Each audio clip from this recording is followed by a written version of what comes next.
नमस्कार दोस्तों, स्वागत है आपका हिंदी नॉलेज शो में। तो दोस्तों, जहां पूरी दुनिया की नज़र आज लद्दाख पर टिकी हुई है, क्योंकि जहां पर दो परमाणु संपन्न देश लड़ने को तैयार हैं और टेंशन दोनों देशों के बीच बनी हुई है, बातचीत से कोई हल नहीं निकल रहा है और चीन भी पूरा जोर इस समय लद्दाख में ही लगाए हुए है।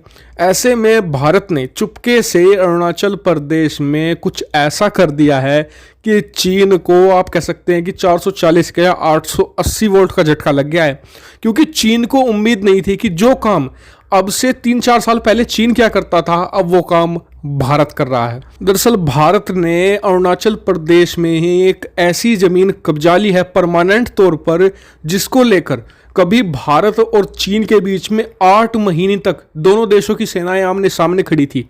उस जमीन पर भारत ने परमानेंट कब्जा कर लिया है। और इतना ही नहीं, कब्जा करना एक बात है, भारत वहां पर भारी मात्रा में इंफ्रास्ट्रक्चर खड़ा करने वाला है, ताकि अगर जिस तरीके से लद्दाख में चीन ने किया है, अगर पूरे नॉर्थ ईस्ट में चीन ऐसा करता है तो वहीं से केंद्र बनाकर चीन को मुंह तोड़ जवाब दिया जा सके और पीपल लिबरेशन आर्मी चीन की इसे पीछे धकेल दिया जा सके।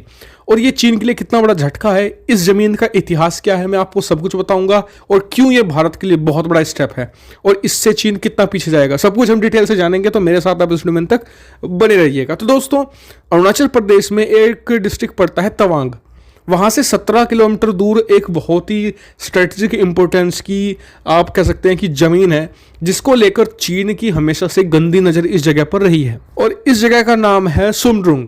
और ये इतनी ज़्यादा इंपॉर्टेंट जगह है, इस बात का अंदाजा इस बात से लगाइए कि लद्दाख में भारत और चीन सीमा पर विवाद चल रहा है दोनों देशों के बीच में, लेकिन वहां पर तो विवाद चल ही रहा है। यहां पर सुमड्रुंग में भी तवांग से 17 किलोमीटर दूर दोनों देशों ने अपनी सेनाएं तैनात कर दी हैं, भारी मात्रा में सैन्य सामानों के साथ पूरी तरीके से। और ये पहली बार नहीं है, इससे पहले भी भारत और चीन के बीच जब भी विवाद होता है तो इस सुमड्रुंग जगह पर भारी मात्रा में दोनों देश अपने सैनिक तैनात कर देते हैं, क्योंकि यहाँ पर एक तरीके से बहुत ही स्ट्रैटेजिक लोकेशन है। यहाँ से आप पूरे अरुणाचल प्रदेश पर बहुत ही अच्छी तरीके से निगाह रख सकते हैं और अपनी स्ट्रैटेजी भी डिफाइन कर सकते हैं।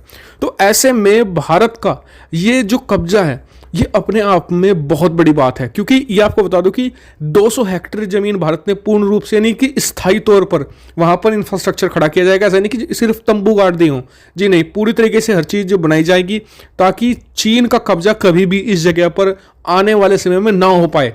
और साथ ही भारत यहाँ पर अस्थायी तौर पर यानी कि परमानेंट तौर पर अपनी टुकड़ी भी तैनात करेगा सेना की, ताकि चाहे सर्दी का मौसम हो, गर्मी का, बारिश का, धूप का, कुछ मौसम हो, यहाँ पर सेना हमेशा तैनात रहे और चीन कभी भी इस पर कब्जा ना कर पाए। और यकीन मानिए, यहाँ पर झड़प की आशंका सबसे ज़्यादा रहती है। आपको बता दूं कि सन 1984 और 1986 में भी यहाँ पर बड़ी क्लैश हो चुकी है दोनों देशों के बीच में। सन 1986 में तो 8 महीने तक दोनों देशों की सेनाएं एक दूसरे के आमने सामने खड़ी थी और इस जमीन पर पहले किसी भी देश का कुछ परमानेंट कब्जा नहीं रहा था। स्थायी तौर पर कभी चीन का, कभी भारत का, कभी चीन का, कभी भारत का, लेकिन अब परमानेंट तौर पर इस जमीन पर भारत का ही कब्जा होगा। और ये भारत ने पहली बार आप कह सकते हैं कि एग्रेसिव मूव उठाया है कि अभी तक अरुणाचल प्रदेश में चीन ने भारत की जमीन पर कब्जा नहीं किया था, भारत ने पहले शुरुआत कर दी। यानी कि चीन के खिलाफ जो सबसे अच्छी रणनीति है, जो दुनिया के सभी देश कहते हैं कि अगर चीन को हराना है तो एग्रेशन से ही हराया जा सकता है, डिफेंस से नहीं।